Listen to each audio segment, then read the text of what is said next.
नमस्कार, मेरे इस चैनल में एक बार फिर से आपका स्वागत है। आज हम बात करेंगे व्याकरण के बारे में और व्याकरण में जो हमारा विषय है वो अनुस्वार और अनुनासिक। सुनने में ये जितना आसान लगता है उतना आसान होता नहीं है। कई बार उच्च शिक्षा प्राप्त लोग भी अनुस्वार अनुनासिक से संबंधित शब्दों को लिखने में गलतियाँ करते हैं। इससे होता क्या है कि एक शिक्षित व्यक्ति जब अनुस्वार और अनुनासिक के उदाहरण स्वरूप जब उन शब्दों का प्रयोग करता है और उसमें भी त्रुटियां होती हैं यानी गलतियां होती हैं, तो उससे होता क्या है कि उस शिक्षित व्यक्ति की छवि खराब होती है। तो आज जो बच्चे हैं वो भी सीखें और जो शिक्षित लोग हैं उनको यदि उनके भी कुछ काम आ सके तो अच्छी बात है। सीखने में कोई बुराई नहीं है। बहुत से ऐसे शब्द होते हैं, हमें ये नहीं पता यहाँ पर अनुस्वार आएगा या यहाँ पर अनुनासिक आएगा। बहुत बार हमें यही नहीं पता होता कि अनुस्वार होता क्या है और अनुनासिक से उसका क्या अंतर है। कुछ लोगों के लिए चंद्र बिंदु और बिंदु में कोई अंतर नहीं होता, वो दोनों में से कोई भी प्रयोग कहीं भी वो कर देते हैं, जो कि उचित नहीं होता है। अकॉर्डिंग टू लिंग्विस्टिक्स यानी भाषा विज्ञान के अनुसार जो भी बिंदु या जो भी शब्द अर्थ में भेद रखता है उसको हम मीनिंगफुल मानते हैं। अगर चंद्र बिंदु लगाने से या बिंदु लगाने से अर्थ में परिवर्तन आता है तो हमें इसको सीखना ही पड़ेगा। जिस प्रकार आप उर्दू में देखते हैं, नुक्ता लगता है, नीचे एक बिंदु लगता है और उसके अर्थ बदलता है, यानी जो भी चिन्ह अर्थ बदलने में समर्थ हैं उनको हमें सीखना ही होगा। अन्यथा जब भी हम हिंदी का प्रयोग करेंगे लिखने या बोलने में तो हम गलत बोलेंगे और हंसी का पात्र भी बन सकते हैं। तो ध्यान से सुनिए और समझिए। अनुस्वार का जो दूसरा नाम है वो है बिंदु, जो सामने आप देख सकते हैं, जो लाल रंग से बना हुआ है। जब हम इस तरह से लिखेंगे तो इसको अनुस्वार बोलते हैं। अनु मतलब बाद में, स्वर के बाद जो भी ध्वनि स्वर के बाद आती है उसे अनुस्वार बोलते हैं। अनु का मतलब है बाद में आना, आफ्टर जिसको इंग्लिश में बोलते हैं। यानी जो ध्वनि स्वर के बाद आती है उसको हम अनुस्वार बोलते हैं, ध्यान रखिए। दूसरी बात, ख़ास बात अभी आगे हम पढ़ेंगे, उससे पहले कुछ ज़रूरी बातें हमें जानना ज़रूरी है। अनुस्वार को जब भी आप उसका उच्चारण करते हैं, ध्यान रखिए, अनुस्वार में जो ध्वनि है वो हमारे नाक से निकलती है, नासिका से निकलती है।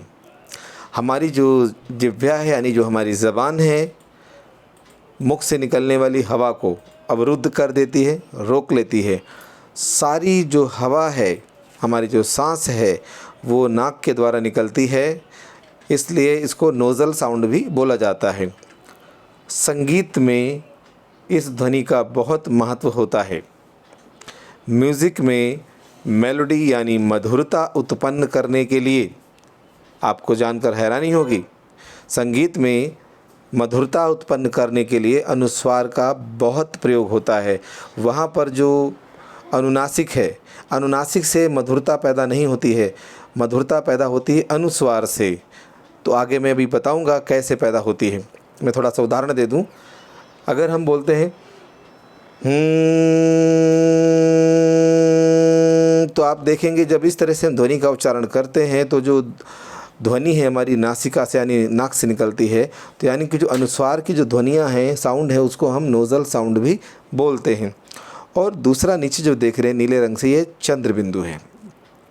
चंद्र बिंदु का है दूसरा नाम व्याकरण में अनुनासिक है। अब क्या होता है इसमें, सब ये साइंटिफिक है थोड़ा, तो आपको समझना होगा। जैसे हमने अनुस्वार के बारे में पढ़ा और समझा कि अनुस्वार का जब उच्चारण होता है तो जो हवा है सिर्फ हमारी नाक से निकलती है और ज़बान जो है हवा को रोक लेती है और मजबूरी में जो हवा है नाक से ही निकलती रहती है, नोज़ल साउंड बोलते हैं।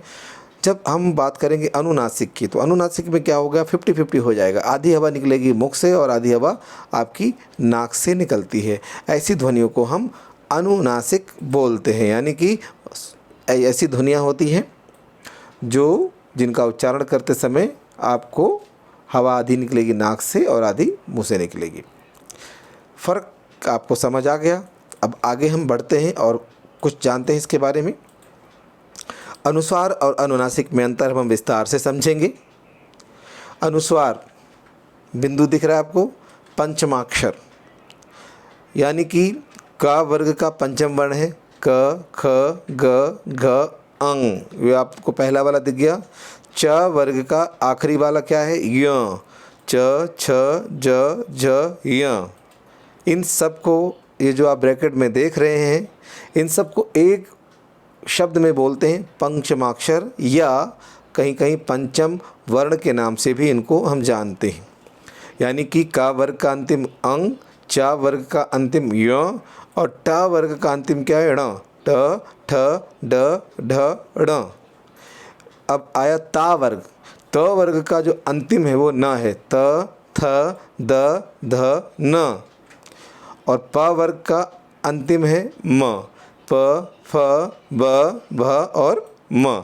तो आप देखिए का से लेके पा तक ये जो 5 वर्ग हैं, इन सब के जो अंतिम वाले अक्षर हैं यहाँ पर लिखे हुए हैं, जैसे लिखे अंग, य, ण, न और म। जब आप इनका उच्चारण करते हैं, आप प्रैक्टिस कीजिए, तो ध्वनि हमारी नाक से ही निकलती है। अब सवाल ये है कि हम इनको अनुस्वार बोलते हैं, ठीक है, लेकिन इसको बिंदु के रूप में हम लिखते क्यों हैं। देखिए बच्चों, या जो भी सुन रहे हों, पहले क्या होता था कि जो संस्कृत में इनको इसी रूप में लिखा जाता था, लेकिन आगे आने वाले समय में, क्योंकि भाषा का जो गुण होता है, भाषा हमेशा कठिन से सरल की ओर बढ़ती है, तो भाषा को सरल बनाने के लिए, और इसके अलावा जो टाइप करते हैं उनको बड़ी डिफ़िकल्टी होती थी, बड़ी मुश्किल आती थी। वो कहते थे समझ नहीं आ रहा है कहाँ पर बिंदु की जगह अंग आएगा, कहाँ या आएगा, कहाँ ड़ा आएगा, कहाँ ना आएगा, कहाँ मा आएगा, बहुत कन्फ्यूज़न होती है। तब ये निर्णय किया गया कि इन सब की जगह सिर्फ बिंदु लगा देंगे, जिसको हम अनुस्वार के नाम से जानते हैं। लेकिन जब हम ऐसे शब्दों का वर्ण विच्छेद करेंगे, तब ये डिसाइड होगा कि यहाँ बिंदु के स्थान पर अंग आएगा, य आएगा, ड़ आएगा, न आएगा या म आएगा। यानी कि जब हम वर्ण विच्छेद करेंगे तब डिसाइड करेंगे, लेकिन जब हम इन शब्दों को लिखेंगे तो हम सीधे बिंदु लगा के अपना काम चला रहे हैं, क्योंकि बिंदु को टाइप करना आसान होता है। तो टाइपिंग की सुविधा के लिए काम किया गया। अब अनुस्वार के बारे में जैसे लिखा हुआ है, इसे बोलते समय प्रश्वास, यानी जो हमारी ब्रीदिंग है, हमारी जो सांस है, वायु नाक से बाहर निकलती है। उदाहरण के लिए हंस, घंटी, चंपा, शंख।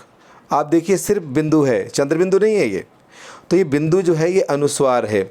अब आपको मैं दिखा रहा हूँ, जब हम संगीत में इसका इस्तेमाल करते हैं अपनी आवाज़ को मेलोडियस बनाने के लिए, मधुर बनाने के लिए, तो इसके अलावा जैसे आप मेडिटेशन करते हैं उसमें भी इसका इस्तेमाल बहुत अच्छी तरीके से करता है। अब मैं करके दिखाता हूँ आपको। आप बोलते हैं, देखिए बिना, एक बार अनुस्वार का बोलूँगा और एक विदाउट उसके बोलूँगा मैं। जैसे बोलते हैं सा रे ग, तो आप देखते हैं इसमें अनुस्वार का इस्तेमाल नहीं किया हमने। सा रे ग, तो इसके साथ में हमने नोज़ल साउंड को इस्तेमाल किया है। ध्यान रखिए, जब भी हमिंग बर्ड जो हमारे ध्वनि निकलते हैं, इसको गूंज बोलते हैं, तब भी हम अनुस्वार का ही इस्तेमाल करते हैं संगीत में। तो आप देखिए मुंह तो आपका बंद है, और जो ध्वनि कहाँ से निकल रही है, आपके नाक से निकल रही है, तो नोज़ल साउंड है ये। अब आपने देखे हंस, घंटी, चंपा, शंख, ये आपके उदाहरण हो गए। अब आगे देखते हैं और क्या है इसमें। आगे देखिए अनुनासिक क्या है, चंद्र बिंदु है। देखिए इसका उदाहरण, मूलतः स्वर होते हैं। ये एक नई बात आपको सीखने को मिलेगी यहाँ पे।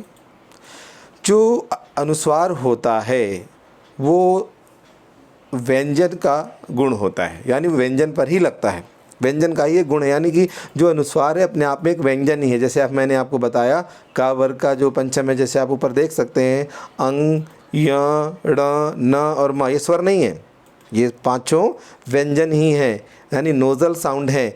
ये इनको हम सिर्फ जब लिखते हैं तो बिंदु में कन्वर्ट कर देते हैं, ये स्वर नहीं है, ये स्वर के बाद आते हैं। लेकिन जब हम अनुनासिक की बात करेंगे तो अनुनासिक एक तरह का स्वर ही है।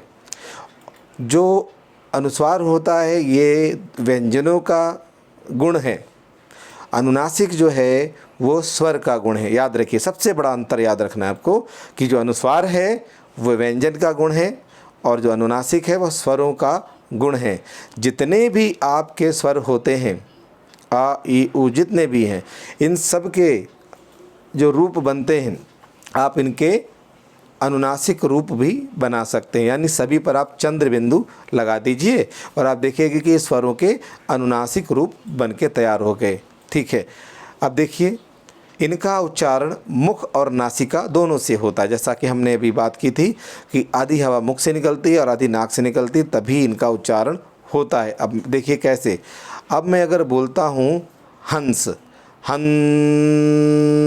तो आपने देखा कि मेरी जो ज़बान है उसने हवा को रोक लिया, और जब मैं बोला हंस, जो हन जो मैं बोल रहा हूँ, तो आप देखिए जो हवा है नाक से ही निकल रही, हन।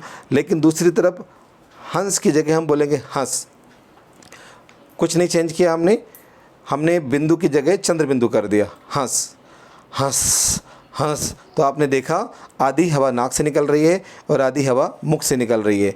जब भी आपको कन्फ्यूज़न हो तो आप अनुसार और अनुनासिक की प्रैक्टिस कीजिए, क्योंकि हमारी जो भाषा है हिंदी, ये साइंटिफिक लैंग्वेज है, वैज्ञानिक भाषा है। ऐसे तुक्के लगाकर ये नहीं बनती है, क्योंकि ये इसकी जो माँ है वो संस्कृत है। संस्कृत एक वैज्ञानिक भाषा है। हिंदी की सबसे ख़ास बात है हम जैसा बोलते हैं वैसा ही लिखते हैं, और जैसा लिखते हैं वैसा ही बोलते हैं। अंग्रेज़ी में हम लिखते कुछ हैं, बोलते कुछ हैं, बोलते कुछ हैं और लिखते कुछ हैं, लेकिन हिंदी के साथ ये समस्या नहीं है, हम जो बोलते हैं वही लिखते हैं। ध्यान रखना, इस बहुत बड़ी जिसका एक ख़ास बात है हिंदी की जो आपको मैंने बताई है। अब इसके उदाहरण क्या हैं? उदाहरण के लिए आँख, हंसमुख, संभाल, संवार, गंवार आदि जो शब्द हैं ये आपके अनुस्वार के उदाहरण हैं, ये अनुनासिक के उदाहरण हैं। अब कैसे, ख़ास बात क्या है, ये जो अनुनासिक के उदाहरण नीचे लिखे आँख, हंसमुख, संभाल, संवार और गंवार, इनको लिखने का उच्चारण करने का तरीका आपको बता दिया, लिखने का तरीका आपको पता चल गया। लेकिन सबसे बड़ी प्रॉब्लम क्या आती है सब बच्चों को, जब इनका वर्ण विच्छेद करने के लिए दिया जाता है तो समझ नहीं आता उनको करना क्या है। तो ध्यान रखिए, जब आप अनुस्वार वाले शब्दों का वर्ण विच्छेद करते हैं तब आप अलग अलग लिखते हैं, लेकिन यहाँ पर जब आप बात करेंगे अनुनासिक की तो इसमें ये जो चंद्र बिंदु है जिस स्वर पर लगा हुआ है, ध्यान दीजिए, जिस स्वर पर लगा हुआ है, वर्ण विच्छेद करने के बाद भी उसी स्वर पर लगकर ही लिखा जाता है। अलग नहीं लिखेंगे तो वो गलत हो जाएगा। उदाहरण देखिए, आँख, तो आ अलग हो जाएगा प्लस ख और प्लस अ। आप ऐसा नहीं लिखेंगे आ कर दिया फिर चंद्र बिंदु लिख दिया, ये गलत होता है। फिर हंसमुख में क्या आएगा, ह और आ के ऊपर चंद्र बिंदु आएगा, फिर आपको आगे का पता ही है। ऐसे ही संभाल होगा, ऐसे संवार होगा, ऐसे ही गंवार होगा, यानी कि जो स्वर निकालते हैं उसी के ऊपर वो चंद्र बिंदु लग जाएगा, व्यंजन अलग हो जाएगा, उसमें हलंत लग जाएगा। अब आगे देखते हैं, आगे यहाँ पर है अनुस्वार के कुछ उदाहरण और उसकी हम बात करेंगे। अनुस्वार बिंदु के रूप में शब्द में लगते हैं, जैसे हमने बात किया, चंद्र बिंदु के रूप में नहीं लगते हैं। याद कर लीजिए बार बार अच्छी तरह से, अनुस्वार का मतलब बिंदु होता है, चंद्र बिंदु नहीं होता है।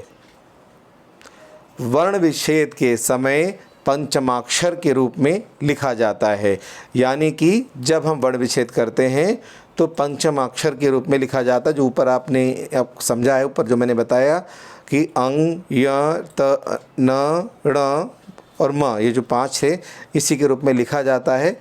लेकिन कई बार कुछ और भी आ जाता है, वो भी मैं आगे बताऊंगा। पंचम वर्ण यदि पुनः प्रयोग हो तब वह अनुस्वार में नहीं परिवर्तित होता, यानी कि 2 बार आ जाए पंचम वर्ण, तो पंचम वर्ण यहाँ कौन सा है, पा वर्ग का माँ है।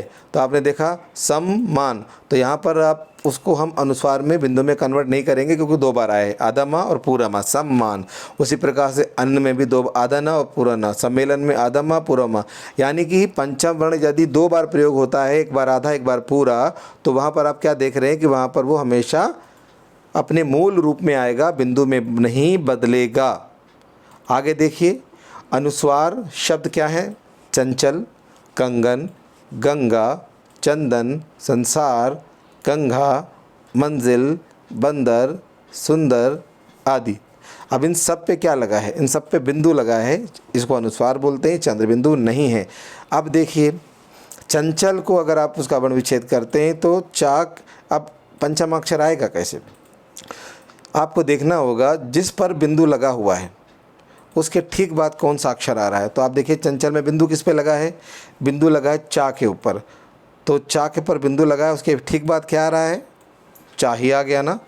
तो जिस पर बिंदु लगा होता है, ध्यान से सुनिए, जिस पर ये बिंदु लगा होता है उसके ठीक बाद जो अक्षर आता है उस अक्षर को देखना होता है कि कौन से वर्ग में आ रहा है। उस वर्ग का जो आखिरी वाला होता है वही आ जाएगा वर्ण विच्छेद करते समय बिंदु के स्थान पर। अब देखिए यहाँ कैसे होगा, चन च, तो चा के बाद में चा आ गया, तो चा कौन सा वर्ग है, चा का अपना वर्ग है, च छ ज झ य, तो चा वर्ग का आखिरी कौन सा है, य है।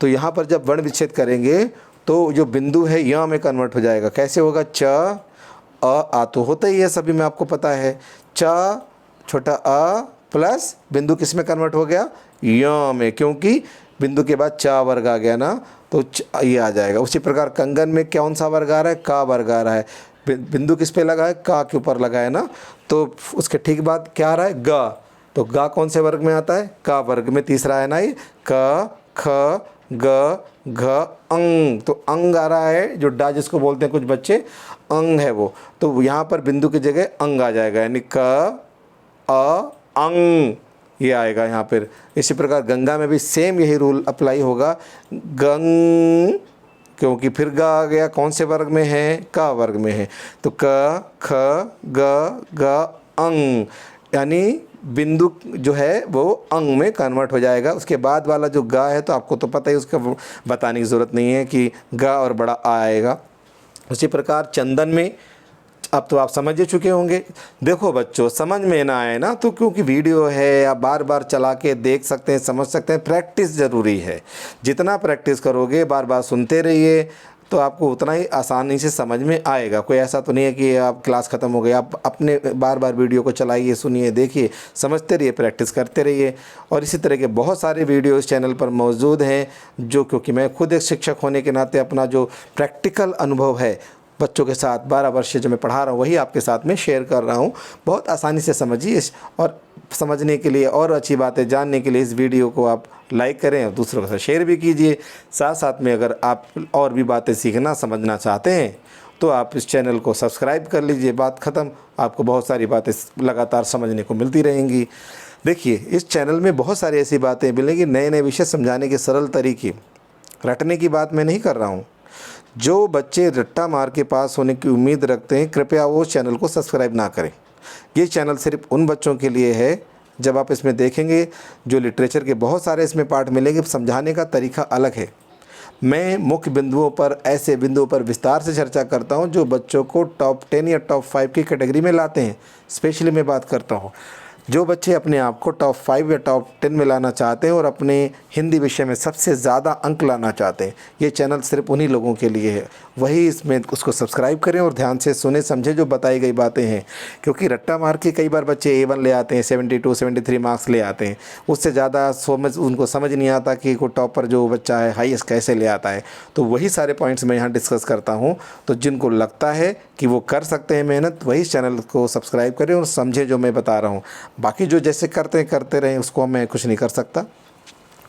अब आगे देखते हैं। पंचम वर्ण यदि पुनः प्रयोग हो, हमने बात कर लिया, तो अनुस्वार में परिवर्तित नहीं होता है, जैसा मैंने बता दिया। अब रह गया चंदन। चंदन में आप देख रहे हैं द आ रहा है, दा कौन से वर्ग में, ता वर्ग में, त थ द ध न। तो यहाँ पर जो चंदन में च पे बिंदु लगा है वो ना में कन्वर्ट हो जाएगा। क्या हो जाएगा, च अ न। ना क्यों आया है, क्योंकि चन के बाद में दा है। दा कौन से वर्ग में है, यानी कि जिस पर बिंदु लगी होती है उसके बाद जो अक्षर आता है उस अक्षर को आपको पता होना चाहिए कौन से वर्ग में आता है। इसका अर्थ है आपको वर्णमाला याद होनी चाहिए। यदि आपको वर्णमाला याद नहीं है, अल्फ़ाबेट्स हिंदी के नहीं आते हैं सीक्वेंस में, तो आप वर्ण विच्छेद सही से नहीं कर पाएंगे और अंक कट जाएंगे। तो इसलिए मैंने कहा है रट्टा नहीं मारना है, मेहनत करनी है। उसी प्रकार से ये संसार है। अब संसार में क्या होता है, संसार में समस्या ये आती है, ये थोड़ा अलग है। यहाँ पर जो आपका बिंदु है इस पर वो वाले नियम लागू नहीं होते हैं, अपवाद है। इसको थोड़ा सा हम एक्सेप्शनल केस में लेते हैं। तो यहाँ पर सा के बाद में माँ आ जाएगा, क्योंकि सम से बना है। स अ यानी कुछ शब्द हैं बच्चों, ध्यान रखना है, वहाँ पर हर जगह तुक्का नहीं लगाना है। जैसे सन्यासी है, संसार है, ठीक है ना, और संसर्ग है, बहुत से ऐसे शब्द हैं जिसमें कि जो हम एक्सेप्शनल केस में लेते हैं, क्योंकि इसमें आप देख रहे हो कि जो स है वो वर्ग में नहीं आता है, ठीक है, पांचों वर्ग में नहीं आएगा, तो यहाँ स अ म आएगा। कंघा में फिर वही हो गया, आपने देखा कंघा, तो घा किस वर्ग में, का वर्ग में आएगा, क ख ग घ, ठीक है, तो यहाँ भी अंग आएगा। मंजिल, आपको भी पता चल गया यहाँ पे क्या आएगा, मंजिल। तो आप देख रहे हैं कि जा कौन से वर्ग में है, च छ ज ज य, तो यहाँ पर माँ अ य आएगा, क्योंकि जा आ रहा है ना। जा कौन से वर्ग में आता है, चा वर्ग में, चा छ ज झा। अब बंदर में मुझे बताने की ज़रूरत नहीं, आप समझ गए होंगे। बंद, तो द कौन से वर्ग में, ना वर्ग में, त थ द ध ना, तो यहाँ पर बिंदु ना में कन्वर्ट हो जाता है। सुंदर में भी सेम यही रूल अप्लाई होगा, यानी कि आपको पंचम अक्षर जो हैं वो जो मैंने बताए थे पिछले स्लाइड में वो याद होने चाहिए और वर्णमाला याद होनी चाहिए। आपके लिए बहुत आसान हो जाएगा इन प्रश्नों के उत्तर को करना, और कुछ नहीं होता है इसमें, बड़ी आसानी से फुल मार्क्स आते हैं, इसमें मार्क्स कटते ही नहीं हैं, ठीक है। बस आप थोड़ी मेहनत कीजिए और अच्छे अंक आपको मिलने ही मिलने हैं। आगे देखिए, इसमें आगे है इसमें अनुनासिक, जो हम बात कर चुके हैं। अनुनासिक के उच्चारण में जैसे हमने बात की थी कि वायु जो है यानी जो सांस है मुख तथा नासिका दोनों से निकलती है। अनुनासिक चिन्ह का प्रयोग वर्ण विच्छेद के समय स्वर के साथ ही होता है। मैंने क्या बताया कि जब आप वर्ण विच्छेद करते हैं अनुनासिक वाले शब्दों का यानी चंद्र बिंदु वाले, तो चंद्र बिंदु स्वर के साथ ही लगा देते हैं, अलग नहीं करेंगे, अलग करेंगे तो मार्क्स कटेंगे। देख लेना आप लोग, माँ जैसे लिखा माँ, तो माँ के बाद में म में हलंत लगा दिया और बड़ा आ निकाला, और आपने देखा हमने चंद्र बिंदु आ के ऊपर ही लगा दिया। ऐसा नहीं कि हमने बिंदु ही अलग लिख दिया, गलत होता है, कई नोट बुक्स में ऐसा होता है, वो गलत है। लेकिन यहाँ एक और बात देखिए, इस बिंदु में ये ध्यान देना है, यहाँ पे ये बहुत कन्फ्यूज़न होती है बच्चों को। शिरोरेखा मात्राओं वाले स्वर में ये बिंदु के रूप में लगता है, यानी कुछ ऐसे स्वर होते हैं जिनकी मात्राएं ऊपर की ओर निकलती हैं। अब कौन कौन से ऐसे हैं, ए की मात्रा ऊपर जाती है, ठीक है, ओ की मात्रा भी ऊपर जाती है, यानी ए की और ओ की मात्रा और साथ में ई की मात्रा, ए की मात्रा, ओ की मात्रा और ई की मात्रा आप देखते हैं ऊपर की ओर निकल के जाती है। इसलिए जब ऐसे शब्दों में यानी कि जिसमें ए की मात्रा लगी हो, ओ की मात्रा लगी हो, ई की मात्रा लगी हो, यानी छोटा बड़ा कोई भी हो सकता है, छोटा ए बड़ा ए या छोटी बड़ी ओ कुछ भी हो सकता है, यानी मात्रा ऊपर की ओर निकली होनी चाहिए। जब भी ऊपर की ओर मात्रा वाले शब्दों में चंद्र बिंदु का प्रयोग होता है तो वो सिर्फ बिंदु में कन्वर्ट हो जाता है, चंद्र बिंदु नहीं होता है। यानी कि होता वो चंद्र बिंदु है लेकिन लिखा बिंदु के रूप में जाता है। क्यों? क्योंकि वो बड़ा अजीब लगेगा। वहाँ पर आप चंद्र बिंदु लगाएंगे, बड़ा गंदा लगता है, देखने में अजीब लगता है, इसलिए कुछ नियम बना दिए गए हैं कि वहाँ बिंदु अगले। अब सोचे, आप सोच में पड़ गए होंगे फिर हम पहचानेंगे कैसे? पहचानने का तरीका आपको बताया जा चुका है, आप भूल गए होंगे। उच्चारण करने का जो तरीका है उसी से डिसाइड होगा ये, यानी कि अगर उसके उच्चारण में अगर ऐसे शब्दों का आप उच्चारण कर रहे हैं, हवा नाक और मुँह से निकल रही है, तो चाहे वो बिंदु लगा हो तो भी वो चंद्र बिंदु के रूप में ही लिखा जाएगा। यानी कि जब आप वर्ण विच्छेद करते हो तो भी उसी रूप में उसको आप लिखेंगे। उदाहरण देखिए, यहाँ पर आप देखेंगे जैसे आपका होता है, हम लिखते हैं चोंच, आप लिखते हैं चोंच, तो च ओ में ही वो बिंदु लगा दिया, ओ च अ, ठीक है, तो आप ओ में ही बिंदु लगाएंगे। पहले भी मैंने बताया था कि जो अनुनासिक है स्वरों के साथ ही लगता है, तो चोंच में च ओ च अ, ये ऐसे आपने उसको लिख दिया। अब आप देखिए, शिरोरेखा मात्राओं वाले स्वर में ये बिंदु के रूप में लगता है, ना कि चंद्र बिंदु के रूप में नहीं लगता है। उदाहरण देखिए, क्योंकि में आप देख रहे हैं या में ऊपर वाली मात्रा लगी, ओ की मात्रा, तो उसमें बिंदु के रूप में आया है, बिल्कुल आपने देख लिया, सही बात है। ये चंद्र बिंदु के रूप में नहीं है। वर्ण विच्छेद में देखिए क य ओ, उसके साथ ही बिंदु लगा दिया, चंद्र बिंदु नहीं लगाया है क्योंकि मात्रा ऊपर की ओर लगी है। आगे देखिए, मैं में भी आपने देखा मात्रा है, तो आपने देखा मैं में से ए बड़ा ए निकाला, उसमें भी हमने बिंदु के रूप में लिखा, हमने चंद्र बिंदु नहीं लगाया है। ये आपको उदाहरण भी दे दिए गए हैं यहाँ पर। अब आगे देखिए, अनुस्वार शब्द ये उदाहरण के लिए दे देंगे। और चंचल, कंगन, गंगा, चंदन, संसार, गंगा, मंजिल, बंदर, सुंदर आदि पहले भी हमने पढ़े। ये अनुनासिक शब्द क्या है? कुआं, क्योंकि, मैं, हैं, पूंछ आदि। ये आपने समझ लिया। अब आपको ये देखना है कि अब इनको आप सीखते समझते कैसे हैं। जब तक आप खुद नहीं प्रैक्टिस करते हैं तब तक आप समझ नहीं पाएंगे। रट्टा मारने से काम नहीं चलेगा। उदाहरण नीचे हमने कुछ आपको इसलिए नीचे गृहकार आपको दे दिया प्रैक्टिस के लिए। आप दुख के अधिकार तथा गिल्लू कहानी में आए अनुस्वार तथा अनुनासिक शब्द खोजकर लिखिए। इसके अलावा अगर आप 6 के बच्चे हैं और आप सुन रहे हैं तो आप अपनी बुक से भी ये ढूंढ सकते हैं। चैप्टर में से कोई भी हो सकता है। आपका 7th के हैं यानी कि आप 6 के हैं, 7th के हैं, 8 के, 9 के, 10th के, यानी जो भी बच्चे या शिक्षक ये इस वीडियो को देख सुन रहे हैं वो अपने हिसाब से डिसाइड कर सकते हैं। यानी आपको प्रैक्टिस करनी है, कोई भी पार्ट आप ले सकते हैं। सबसे पहले क्या करना है, आप हाइलाइटर लीजिए, ऐसे शब्दों को पहले चूज़ कीजिए, ढूंढिए। आप उसको, अगर आपके हाइलाइटर नहीं है तो आपका पेंसिल से भी काम चल सकता है। आप पेंसिल से सर्कल कर दीजिए, अंडरलाइन कर दीजिए। आप फिर उनको बाहर निकाल के लिखिए। आप फिर उनका वर्ण विच्छेद कीजिए। उसके बाद आप वीडियो सुन कर के डिसाइड कीजिए कि आप सही थे या गलत थे। सेल्फ असेसमेंट करो और आप खुद से देखेंगे कि आपके अंदर बहुत सारे परिवर्तन आ चुके हैं। आप इतने समर्थ हो गए, कैपेबल हो गए, आपकी सारी क्लैरिटी हो गई कि आप दूसरों को भी सिखा रहे हैं। ठीक है। और हाँ, यदि ऐसे बच्चे सुन रहे हैं जो म्यूज़िक से रिलेटेड हैं, संगीत सीखते हैं, उनके लिए तो अनुस्वार बिल्कुल भगवान का वरदान है। यदि वो अनुस्वार को सीख लेंगे तो उनकी आवाज़ जो आप रियाज़ करते हैं वो बहुत खूबसूरत हो जाएगा। किसी भी व्यक्ति की आवाज़ में जो मिठास है तब तक नहीं आती जब तक उसको अनुस्वार का यानी नोज़ल साउंड का नॉलेज नहीं होता है।